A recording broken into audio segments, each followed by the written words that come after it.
I recently played through each of the Battle Network games again to make a proper review for Ant Reviews.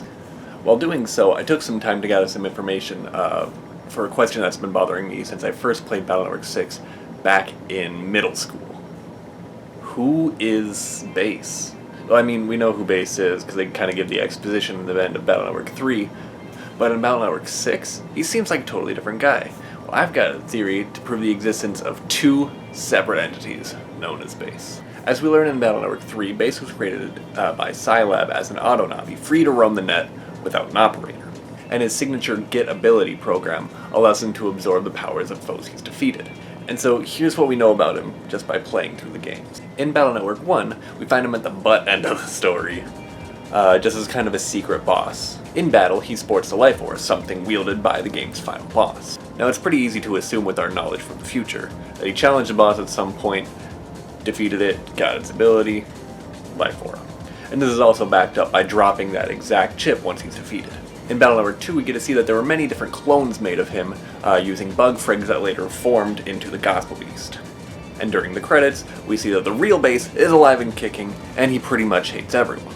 In Battle Network 3, Bass teams up with Wily in exchange for a promise of power to attack humans. He helps Wily unleash the Alpha Virus, which in turn swallows him whole. And he survives purely on the aid of Gospel's remains. Bug frigs. Mega Man ends up feeding like 300 of those things to him, allowing him to return sporting some sweet new attacks from fusing with Gospel thanks to his Get Ability program. But this form, Bass.exe, can't even remember his own name, only that he strives to gain more power. And after his defeat, he's blown away by the fact that someone with less power was able to defeat him. Mega Man helps trigger his memory by telling him that he used to have a human friend that he could trust. In response, Bass unleashes a massive amount of power and then vanishes. Now, here's where it gets a little fuzzy. In Battle Network 4, we see him as a statue? There's a voice calling to Mega Man mentioning his Dark Soul and its need for battle. That voice is present before Bass awakens, and it's uncredited, meaning that it could be Bass or someone else. It's really hard to tell since the dialogue doesn't overlap at all. And he doesn't seem to recognize Mega Man either, despite having that encounter with him in the secret area. The actual dialogue with Bass has a lot of soul referencing, much like the darkness and soul themes of the Battle Networks 4 and 5. But still, why is there a sudden influence of dark attacks in his battle strategies, instead of using the same attacks that he's used for the first 3 games? Now when Bass is defeated in Battle Network 4, he claims that he must gain more power by absorbing darkness. Absorbing darkness? Really?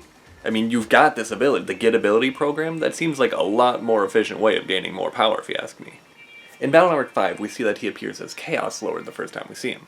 Chaos Lord is pretty much stated outright to not be Bass, since it can take the form of Bass, Dark Mega, or Nebula Grey. Not only that, but Nebula Grey can straight up summon Dark Mega to attack for him, and the Chaos Lord battle chip uses both the Nebula Grey and Bass forms. So Nebula Grey is probably just a physical manifestation of Chaos Lord that he commonly uses. So who is Nebula Grey? Who cares? That's not what this video is about, and honestly that part of the lore is kind of a gray area. Never mind. So fine, Bass from the first 3 games and Bass from these 2 aren't the same guy. But what about Battle Network 6? Who's that guy? First, let's look at the last thing that this Chaos Lord has to say to us. Quote, "I shall endure as long as there is dark power," in all caps. Now jump ahead to the next game where dark power is nowhere to be seen. Even the 2 dark chips that are tucked away in the game and barely mentioned at all don't use dark power to activate them. Instead, they rely on the previous source of tainted power, bug frags. Yeah, that's right, bug frags, the same things that revived Bass in the 3rd game and was the source of the power in the 2nd. So what happened to the dark power anyway? I mean, it had to go somewhere. More on that in a moment, but first, let's jump all the way back to the end of Battle Network 3. Now, Bass is really good at leaving quietly, but Bass.exe doesn't. He makes a scene out of it. And it's not just for show, because you can't just, whip out a secret area. You can mash that R button as much as you want. That even makes the comment, did he run away? Or? I mean, that's right. 4 separate sets of ellipses. Bass destroys himself in this scene because, I mean, we can't do it. If we could, we would have by now from the billion times we've beaten him before. Only Bass can kill Bass. So after being fed the truth, and it contradicts the only thing he knows, he offs himself. And that's where we meet him in Battle Network 6, a gravestone. This Bass is the same Bass we fought in Battle Networks 1 through 3. Don't believe me? In this game, directly contrasting 4 and 5. When Land and Mega Man meet base for the first time, they immediately recognize him. Battle Network 4, we get that statue, and that's as close as we get to referencing its name in this game. In Battle Network 5, we get... yeah, that's literally it. It's like they can't even tell if they're the same Navi. Now there's one major stumbling block to my theory. When you meet him in 6, he says he awakens from his slumber. Now, excuse me, Mr. Bass, you were dead. Prince, Carrie Fisher, David Bowie. After all, the implications at the end of 3 were pretty clear, and now he's got a gravestone, just like every other Navi that you've defeated along the way. But when you fight him, you start noticing some familiar patterns.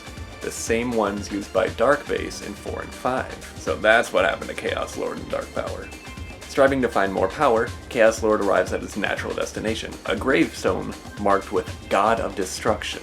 That's when Bass is resurrected and promptly destroys his Dark Doppelganger, where he uses his signature Get ability program to absorb all that dark power. Now the term slumber suddenly makes a lot more sense. Old Man Bass goes back in his gravestone to get his beauty sleep until he senses a familiar presence.